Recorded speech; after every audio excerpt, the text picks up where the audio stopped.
Welcome to Online Coaching. Today's lesson, why and how to list the buyer.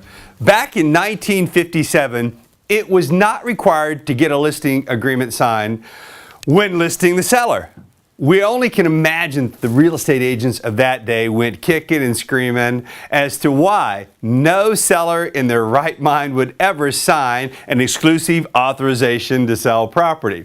Today, nobody would even think about representing a seller without a signed contract. So why is it the same for a buyer? One of the reasons is that most real estate agents today are so busy kicking and screaming that no buyer in their right mind would ever sign an exclusive authorization to acquire property. In other words, they are afraid to ask. The other reason agents do not get the buyer-broker agreement signed is they don't understand that it is actually in the buyer's best interest to work with one exclusive, committed, professional real estate agent. Now, Money Magazine published an article a few years back about a survey conducted by Sprint. In the survey, Sprint looked at 232 families.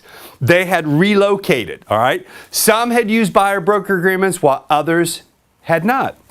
The results were a little more than surprising. On the average, those families who had committed to work with an exclusive buyer's agency signed a buyer agreement and were pre-approved by the lender and gave some good or valuable consideration before they started looking for property, saved an average of 5% on the purchase of their home from those who had not done that. So how can those results be explained? It's really very simple. When a buyer commits to you 100% by signing an exclusive authorization to acquire property, a buyer-broker agreement, you'll make sure that they get the perfect home at the perfect price.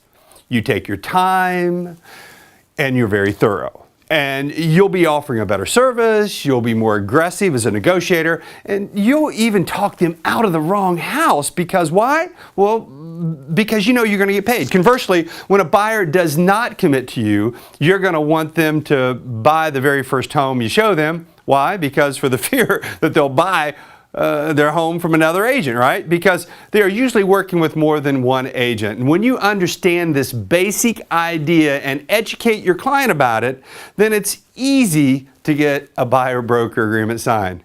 You will literally list the buyer. So, how do you list the buyer? We're going to be talking about that over the next lessons. And the first step is for you to find either at your board of realtors or in your office an exclusive authorization to acquire property. Read it thoroughly and understand it and know how to fill it out. So until next time, see it, say it, understand it.